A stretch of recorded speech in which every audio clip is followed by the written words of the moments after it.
नमस्कार. दैनिक सूर्योदयच्या दिनदर्शिका प्रकाशन सोहळ्याच्या निमित्ताने आपले वाचक मंगेश पवार या ठिकाणी उपस्थित आहेत.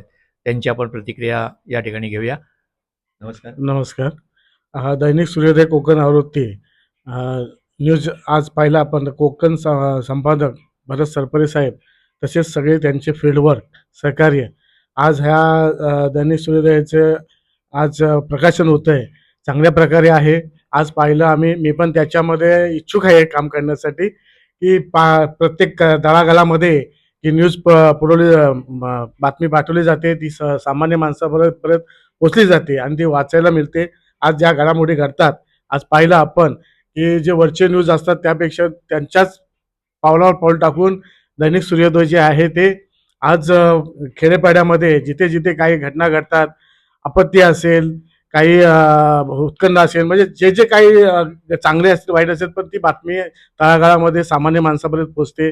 तरी दैनिक सूर्योदयाचे मी मनापासून अभिनंदन करतो आणि त्यांना शुभेच्छा देतो.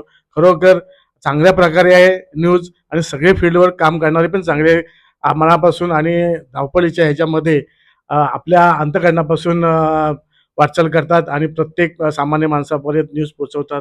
तरी मी त्यांचं दैनिक सूर्योदयाचं पूर्ण मनापासून अभिनंदन करतो आणि त्यांना शुभेच्छा देतो. धन्यवाद. दैनिक सूर्योदय तळागाळातील सर्वांच्या बातम्या आपल्यापर्यंत पोहोचवण्याचं काम करत आहे. मी प्रदीप पवार. धन्यवाद.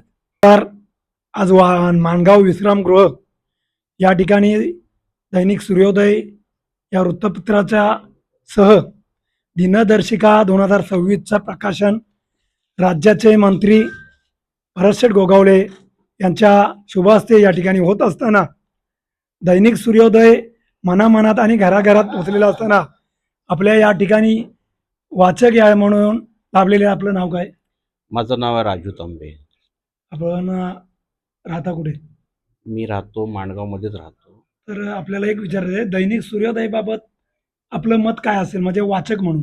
हां, दैनिक सूर्योदयाच्या ज्या बातम्या असतात त्या 100% खऱ्या असतात आणि त्या ज्या बातम्या वाचल्याच्या नंतर माझ्यासारखे किंवा अनेक जे तळागाळामध्ये राहणारे लोक जे असतात त्यांच्यापर्यंत एकदम सोप्या भाषेमध्ये ते पोचतात. दुसरी गोष्ट अशी आहे की दैनिक सूर्योदयाच्या ज्या बातम्या वाचल्याच्या नंतर असं वाटतं की महाराष्ट्रामध्ये कुठं काय घडतं आहे ते लगेच कळून येतं. आणि एवढं छान पद्धतीमध्ये दैनिक सूर्योदयाचे कोकण आवृत्ती जी आहे त्याचं एवढं छान प्रकारे काम आहे.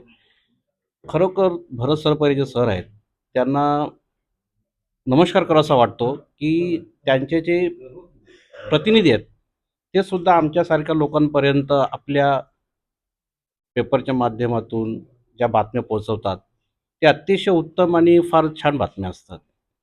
आणि वाचल्याच्या नंतर समाधान होतं. महाराष्ट्रामध्ये कुठं काय घडतंय त्या सगळ्या गोष्टी लगेच सहज कळल्या जातात. आपलं दैनिक सूर्योदय जे आहे आपण वाचण्याबद्दल किंवा त्या बातम्यांबद्दल सांगितलं, आपली अशी काही अडीअडचण असेल ती सूर्योदयमध्ये सोडली गेलेली आहे, असं कधी हा क्षण आलेला आहे का? अजूनपर्यंत नाही आलाय, परंतु संपूर्ण ह्या सर्व कामकाजावरती जर फोकस टाकलं जर बघितलं की आम्हाला कुठं जर अडथळा येत असेल, कुठली अडचण येत असेल आणि आम्ही जर दैनिक सूर्योदय यांच्यापर्यंत पोचलो, भरत सरपरेपर्यंत जर आम्ही पोचलो तर आम्हाला खात्री आहे की ते 100% आमचा जो अडथळा आहे, आमची जी अडचण आहे ते आपल्या माध्यमातून दैनिक पत्रकारांच्या माध्यमातून पूर्ण करतील.